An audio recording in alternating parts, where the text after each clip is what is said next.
Section 9, page 32.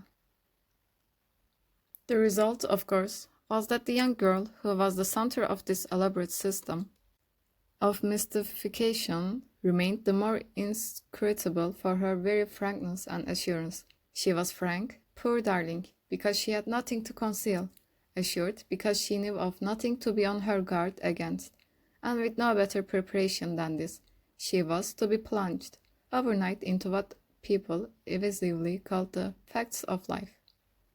The young man was sincerely but placidly in love.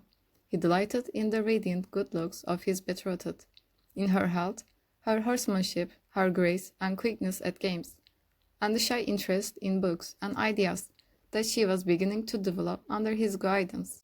In parentheses, she had advanced far enough to join him in ridiculing the idleys of the king, but not to feel the beauty of Ulysses and lotus-eaters.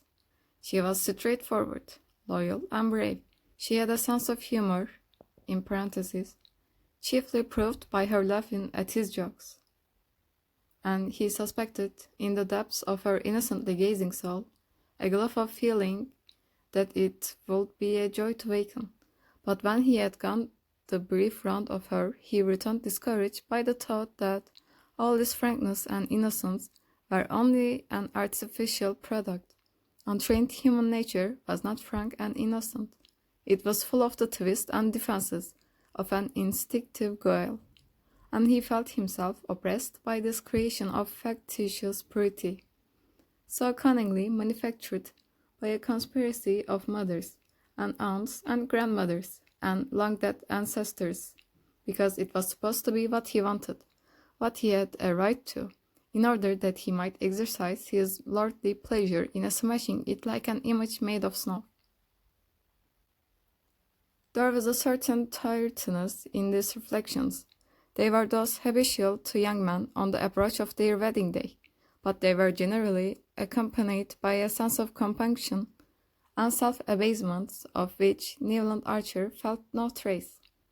He couldn't deplore, in parentheses, as Thackeray's heroes so often exasperated him by doing, that he had not a blank page to offer his bride in exchange for the unblemished one she was to give to him. He couldn't get away from the fact that if he had been brought up by, as she had, they would have been no more fit to find their way about than the babes in the wood. Nor could he, for all his anxious cogitation, see any honest reason, in parentheses, any that is unconnected with his own momentary pleasure and the passion of masculine vanity, why his bride shouldn't have been allowed the same freedom of experience as himself. Such questions at such an hour were bound to drift through his mind, but he was conscious that their uncomfortable persistence and precision were due to the inopportune arrival of the Countess Olenska.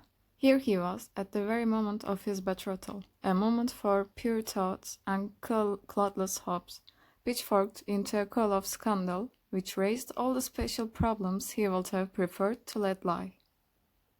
"Hang Ellen Olenska," he grumbled, as he covered his fire and began to undress.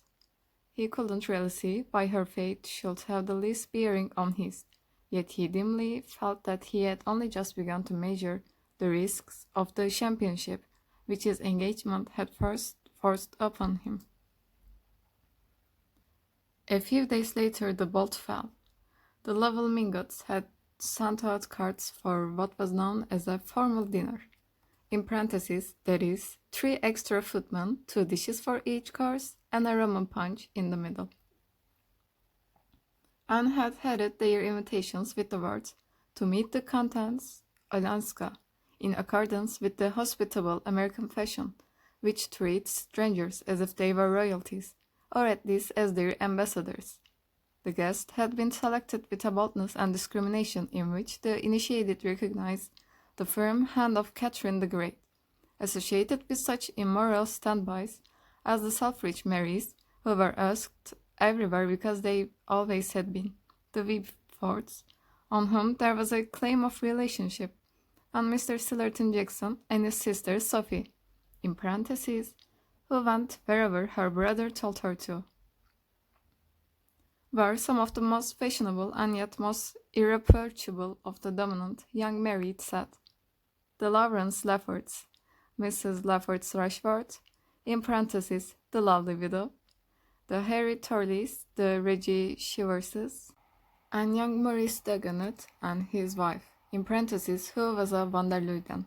The company, indeed, was perfectly assorted, since all the members belonged to the little inner group of people who, during the long New York season, disported themselves together daily and nightly, with apparently undiminished zest. 48 hours later, the unbelievable had happened. Everyone had refused the Mingotts' invitation, except the Beauforts and the old Mr. Jackson and his sister. The intended slight was emphasized by the fact that even the Reggie Chiverses, who were of the Mingotts clan, were among those inflicting it, and by the uniform wording of the notes, in all of which the writers regretted that they were unable to accept, without the mitigating plea of a previous engagement, that ordinary courtesy prescribed. New York society was in those days far too small and too scant in its sources for everyone in it, in parentheses, including livery stable keepers, butlers, and cooks, not to know exactly on which evenings people were free, and it was thus possible for the recipients of Mrs. Lovell Mingotts' invitation to make cruelly clear their determination not to meet the Countess Olenska. The blow was unexpected, but the Mingotts, as their way was, met it gallantly. Mrs. Lovell Mingott confided the case to Mrs. Welland, who confided it to the Newland Archer, who, aflame at the outrage, appealed passionately and authoritatively to his mother, who, after a painful period of inward resistance and outward temporizing, succumbed to his instances, in parentheses, as she always did, and immediately embracing his cause with an energy redoubled by her previous hesitations, put on her grey velvet bonnet and said, "I will go and see Louisa van der Luyden." The New York of Newland Archer's day was a small and slippery pyramid, in which, as yet, hardly a fissure had been made or a foothold gained. At its base was a firm foundation of what Mrs. Archer called plain people, an honorable but obscure majority of respectable families, who, in parentheses, as in the case of the Spicers or the Leffertys or Jacksons, had been raised above their level by marriage with one of the ruling clans. People, Mrs. Archer always said, were not as particular as they used to be, and with old Catherine Spicer ruling one end of the Fifth Avenue, and Julius Beaufort the other, you couldn't expect the old traditions to last much longer. Firmly nerving upward from this wealthy but inconspicuous substratum was the compact and dominant group which the Mingotts, Newlands, Chiverses, and Mansons so actively represented. Most people imagined them to be the very apex of the pyramid, but they themselves, in the parentheses, at least those of Mrs. Archer's generation, were aware that, in the eyes of the professional genealogist, only a still smaller number of families could lay claim to that eminence. "Don't tell me," Mrs. Archer would say to her children, "all this modern newspaper rubbish about a New York aristocracy. If there is one, neither the Mingotts nor the Mansons belong to it. No, nor the Newlands or the Chiverses either.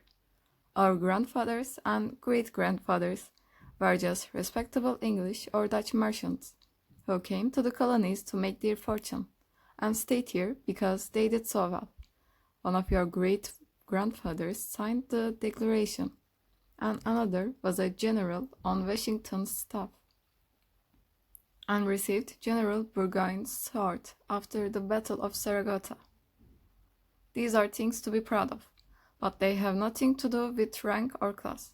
New York has always been a commercial community, and there are not more than 3 families in it who can claim an aristocratic origin in the real sense of the word. Miss Archer and her son and daughter, like everyone else in New York, knew who these privileged beings were. The Dagonets of Washington Square, who came of an old English county family allied with the Pitts and Foxes. The Lennings, who had intermarried with the descendants of the Cantegras, and the Van der Luydens, direct descendants of the first Dutch governor of Manhattan, and related by pre-revolutionary marriages to several members of the French and British aristocracy. The Lennings survived only in the person of two very old but lively Miss Lennings, who lived cheerfully and reminiscently among family portraits and Chippendale. The Dagonets were a considerable clan, allied to the best names in Baltimore and Philadelphia, but the Van der Luydens, who stood above all of them, had faded into a kind of super-terrestrial twilight, from which only two figures impressively emerged, those of Mr. and Mrs. Henry van der Luyden.